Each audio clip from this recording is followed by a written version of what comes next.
Bonsoir Anastasia. Alors, on sait qu'aujourd'hui encore, beaucoup de femmes souffrent à Mayotte de différentes formes de violence, mais c'est toujours aussi difficile de quantifier ce fléau. Alors oui, de façon objectivée, oui, c'est assez difficile. Pour autant, pour cette année 2024, un observatoire spécialisé pour les ultramarins va voir le jour, ce qui permettra de solutionner ce fléau.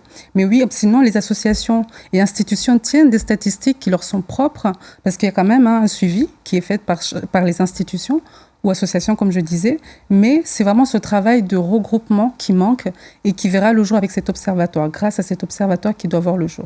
Et les chiffres qu'ont ces associations-là, qu'est-ce qu'ils traduisent ? Alors, les violences, comme vous l'avez souligné, conjugales, mais aussi les violences sexuelles. Mais souvent, ce qui est remarquable quand même, c'est que, et qui nous permet quand même d'appuyer nos politiques publiques, c'est qu'on se rend compte que des fois, au niveau des origines, c'est des personnes qui habitent au plus près des associations. Ce qui ne veut pas dire, en tout cas l'interprétation qu'on en fait, c'est pas qu'il n'y a que des victimes.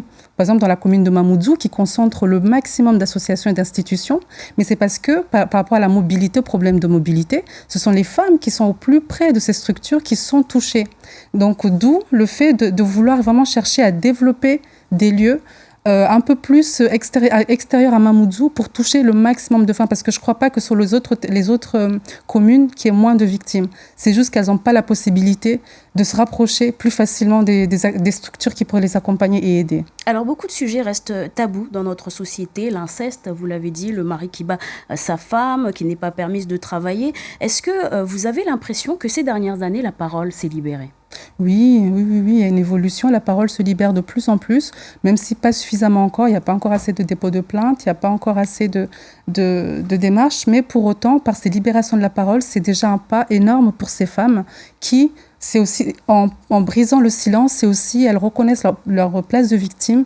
Et c'est une façon aussi de demander à ce que, oui, on les voit en tant que victimes. Et c'est essentiel pour entamer les démarches, mais aussi tout en respectant bien sûr leur temporalité. Alors, dans le phénomène de violence juvénile qui gangrène l'île, on entend souvent dire qu'il faut que les parents prennent leurs responsabilités, mais on pense directement à la maman. Pourquoi encore aujourd'hui on a l'impression qu'à Mayotte, l'éducation est seulement l'affaire de la maman ?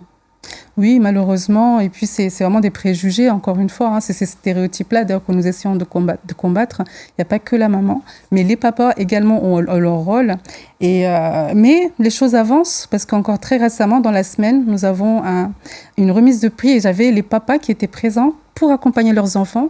Donc, ce qui montre que les choses évoluent petit à petit. Donc, je profite de ce passage pour encourager les pères à prendre cette place, parce que je sais quand même qu'il y en a qui ont envie de prendre cette place, qui n'hésitent pas, même si des fois le regard, les préjugés qu'il peut y avoir aussi pour les hommes pèsent sur ces hommes-là, qui les empêchent peut-être de prendre cette place. Donc, aux femmes aussi, laissons ces hommes prendre ces places-là. Vous êtes arrivé à ce poste en 2020. Si vous deviez citer une action qui fait votre fierté aujourd'hui, ça serait laquelle ?